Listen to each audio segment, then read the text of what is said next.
did meet Kate and William, and she was in her heels and pregnant, so I felt a bit of a wimp that I was there in my bare feet. What did they say to you? I told her that I was in bare feet, and I told her that she should take her shoes off because she's pregnant, and yeah, it was an awkward moment, but because I called her honey, and that might have not been royal etiquette. So it's kind of a frightening thing going to the palace. Mm-hmm. It's a thing, and you need to address him as your Royal Highness. Like, okay, I'm going to address him as your Royal Highness, and then after that you can say Prince William, and there's lots of formalities that you kind of need to adhere to.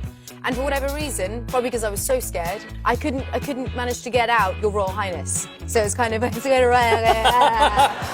yeah. I'm in like this backstage area before you go on stage, and I'm standing there waiting to go on stage, and the Queen just walks up next to me, and she's standing there, and I'm like looking at her, and you can't say anything. You're not allowed to speak to her unless she speaks to you first.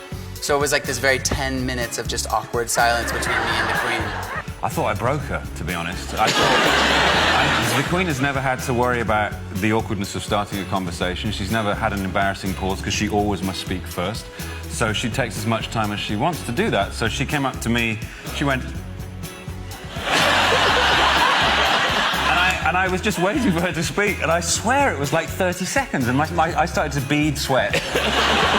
And then she just went, and what do you do? Like that, and I almost hugged her because I thought, thank God, you're still with us. You met the Queen again recently, so this is the real picture of you and the Queen. Yes. And are you in an argument? Are you pointing at her?